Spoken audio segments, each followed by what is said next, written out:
나눔교회 성도 여러분, 안녕하세요. 지난 주일 우리 모두의 마음에 큰 울림을 주었던 수냄 여인의 믿음 이야기, 다들 기억하시죠? 오늘은 그 설교 말씀을 한 걸음 더 깊이 들어가서 그 의미를 우리 삶에 어떻게 새길 수 있을지 찬찬히 뜯어보는 시간을 갖겠습니다. 우리 설교 시작할 때 엘리사 선지자가 활동했던 그 시대, 북이스라엘의 배경부터 살펴봤었잖아요. 바알 숭배로 인한 종교적 타락, 끊이지 않는 전쟁, 사회적 불평등, 심지어 기근까지 정말 뭐 하나 희망이 보이지 않는 그런 암울한 시대였죠. 그런데 가만히 들여다보면요. 이게 왠지 남의 얘기 같지가 않아요. 오늘 우리가 겪고 있는 물질주의나 끝없는 사회 갈등, 깊어지는 경제 불평등 문제와 정말 놀랍도록 닮아있지 않나요? 바로 이 지점에서 우리 모두에게 아주 중요한 질문 하나가 던져집니다. 이렇게 혼란스럽고 어두워 보이는 시대 속에서 과연 믿는 자인 우리는, 성도는 어떻게 살아가야 할까요? 그 해답의 실마리를 오늘 우리는 수냄 여인의 이야기 속에서 찾아보려고 합니다. 그녀의 삶은 그냥 오래된 성경 이야기가 아니라 바로 오늘을 살아가는 우리를 위한 생생한 지침서가 될 수 있거든요. 수냄 여인의 믿음에는 크게 세 가지 기둥이 있었어요. 그 첫 번째 기둥이 바로 섬김으로 나타난 믿음입니다. 진짜 믿음은 머릿속 생각이나 말로만 그치는 게 아니라 반드시 구체적인 행동으로 드러나게 되어 있거든요. 그녀의 행동이 어떻게 그 깊은 믿음을 보여줬는지 같이 한번 들어가 볼까요? 여기서 진짜 흥미로운 게 뭔지 아세요? 성경이 이토록 위대한 믿음을 보여준 여인의 이름을 밝히지 않고 있다는 점이에요. 왜 그랬을까요? 어쩌면 바로 그 자리에 우리 자신, 바로 나를 넣어보라는 강력한 초대가 아닐까요? 이 놀라운 믿음의 이야기가 저 멀리 있는 어떤 특별한 영웅의 이야기가 아니라 오늘 이 말씀을 듣고 있는 평범한 우리 모두가 그 주인공이 될 수 있다는 그런 메시지인 거죠. 그녀의 섬김은 작은 방 하나를 내어주는 아주 구체적인 행동으로 나타났습니다. 그런데 그 방에 들여놓은 물건들을 한번 보세요. 그냥 잠만 잘 곳을 준 게 아니에요. 편히 쉴 수 있는 침상, 그리고 말씀을 깊이 연구할 책상과 의자, 또 어두운 밤을 밝혀줄 촛대까지. 이건 하나님의 사람이 영적으로 또 육적으로 재충전해서 사역에 온전히 집중할 수 있도록 돕겠다는 세심한 배려였고요. 더 나아가서 하나님 나라의 일에 나도 동참하고 싶다는 마음의 표현이었던 겁니다. 엘리사가 이 섬김에 너무 감동해서 내가 뭘 해주면 좋겠냐고 물었을 때 여인의 대답이 정말 대담합니다. 나는 내 백성 중에 거주하나이다. 이게 무슨 뜻이냐면요. 저는 지금 이대로도 충분히 만족하고 감사합니다. 더 바랄 것이 없습니다. 라는 거예요. 그녀의 섬김은 뭔가를 얻어내기 위한 투자가 아니었던 거죠. 오히려 그 타락한 시대에 믿음의 공동체 안에서 신앙을 지키며 사는 것만으로도 너무나 감사하다는 이미 받은 은혜에 대한 순수한 감사의 고백이었습니다. 그런데 여기서 진짜 중요한 게 뭐냐면요. 수냄 여인은 아무런 보상도 기대하지 않았지만 하나님은 그녀의 그 중심과 섬김을 절대로 잊지 않으셨다는 거예요. 그리고 그녀가 차마 입 밖으로 꺼내지도 못했던 마음, 가장 깊은 곳의 소원, 바로 아들을 갖는 그 필요를 우리가 상상하지도 못했던 방법으로 채워주셨습니다. 그녀가 하나님을 위해 마련했던 그 작은 방이 역으로 하나님의 크신 은혜가 들어오는 통로, 문이 된 셈이죠. 자, 그럼 이제 두 번째 기둥으로 넘어가 볼까요? 바로 말로 고백한 믿음입니다. 사실 진짜 믿음은 모든 게 평안하고 좋을 때가 아니라 인생의 가장 큰 위기가 찾아왔을 때 그 절망의 한복판에서 그 진가가 드러나거든요. 과연 그녀의 믿음은 어떤 말로 표현되었을까요? 기적처럼 얻은 그 귀한 아들이 갑자기 죽었습니다. 정말 상상할 수도 없는 고통과 절망이 그녀를 통째로 삼켰을 겁니다. 모든 소망이 산산조각 난 것 같은 바로 그 순간, 그녀는 어떻게 반응했을까요?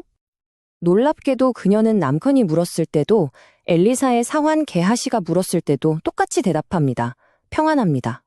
원어로 보면 바로 그 유명한 단어, 샬롬이죠. 아니 지금 아들이 죽었는데 어떻게 평안하다고 말할 수가 있었을까요? 이건 절대 슬픔을 억지로 누르거나 괜찮은 척하는 거짓말이 아니었어요. 그 비밀이 바로 샬롬이라는 단어에 숨어 있습니다. 샬롬은 그냥 아무 일 없는 고요한 상태를 말하는 게 아니에요. 모든 상황이 하나님의 완벽한 주권과 통치 아래에 있기 때문에 결국은 안전하고 완전할 것이라는 깊은 신뢰의 표현입니다. 그러니까 그녀의 샬롬은 이런 고백이었던 거죠. 지금 내 눈앞에 현실은 아들이 죽은 절망이지만 이 생명을 주신 분이 하나님이시기에 그분의 약속은 아직 끝나지 않았습니다. 하나님은 여전히 일하고 계심을 나는 믿습니다. 라는 강력한 믿음의 선포였던 겁니다. 드디어 엘리사를 만난 그녀는 이렇게 외치듯 묻습니다. 내가 내 주께 아들을 구하더이까? 이게 그냥 원망하고 따지는 말처럼 들릴 수 있는데 그게 아니라는 거죠. 이건 오히려 이 아들은 내가 원해서 얻은 아들이 아니라 주께서 약속으로 주신 생명입니다. 그러니 주께서 책임져 주십시오. 라고 하나님의 약속의 근거에서 호소하는 믿음의 외침이었습니다.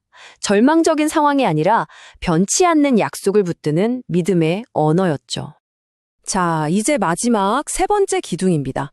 바로 인내로 붙드는 믿음이에요. 그녀의 믿음은 한두 번의 고백으로 끝나지 않았습니다. 하나님의 응답이 임할 때까지 끝까지 절대로 포기하지 않는 끈질긴 인내로 이어졌습니다. 엘리사가 먼저 자기 지팡이를 들려서 사환 게하시를 보냈잖아요. 그런데 아무 일도 일어나지 않았습니다.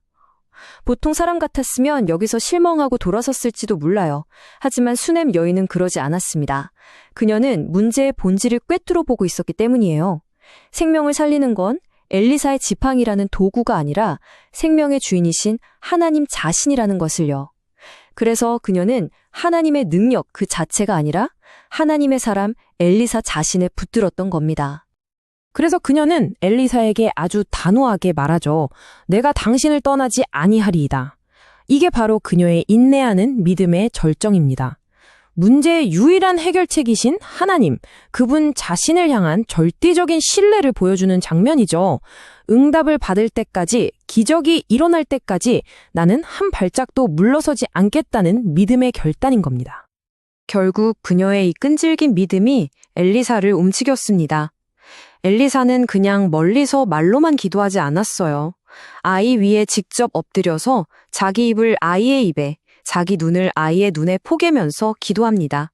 마치 자신의 생명을 통째로 불어넣듯이 온 힘을 다해 간구하는 모습이죠. 그리고 마침내 아이의 몸에 온기가 돌고 7번 재채기를 하더니 눈을 뜨는 놀라운 기적이 일어납니다. 포기하지 않는 인내의 믿음이 결국 하나님의 응답을 이끌어낸 것입니다. 자, 이렇게 우리는 지금까지 수넴 여인의 믿음을 굳건하게 지탱했던 세 가지 기둥, 바로 섬김과 고백, 그리고 인내에 대해 살펴보았습니다. 이 모든 것을 종합해 볼 때 우리는 생명을 살리고 기적을 만드는 믿음의 본질이 무엇인지 아주 중요한 결론을 내릴 수 있습니다. 바로 이게 우리 주일 설교의 가장 중요한 핵심 메시지였습니다. 하나님이 우리에게 원하시는 것은 단 한 순간의 의심도 없는 완벽한 믿음이 아닐지도 모릅니다. 때로는 넘어지고 흔들리고 연약할 수 있죠. 하지만 그럼에도 불구하고 우리의 시선과 마음의 방향이 언제나 꾸준히 하나님을 향해 있는 믿음, 하나님은 바로 그걸 귀하게 보십니다. 수넴 여인처럼 어떤 절망적인 상황 속에서도 하나님의 사람을 찾고 하나님의 약속을 선포하고 하나님 자신을 끝까지 붙드는 그 믿음의 방향성이 중요한 겁니다. 그래서 마지막으로 우리 자신에게 이 질문을 던지면서 오늘 이야기를 마무리하고 싶습니다. 지금 내 삶의 가장 큰 문제 앞에서 나의 믿음은 과연 어디를 향하고 있습니까? 혹시 세상을 향하고 있지는 않나요? 아니면 절망적인 상황 그 자체만 뚫어져라 바라보고 있지는 않습니까? 오늘 수넴 여인처럼 우리의 시선을 돌려 생명의 주인이신 하나님을 바라봅시다. 이 한 주간 수넴 여인의 믿음을 깊이 묵상하면서 우리의 믿음의 방향을 다시 한번 주님께로 온전히 맞추는 저와 여러분 모두가 되기를 간절히 소망합니다.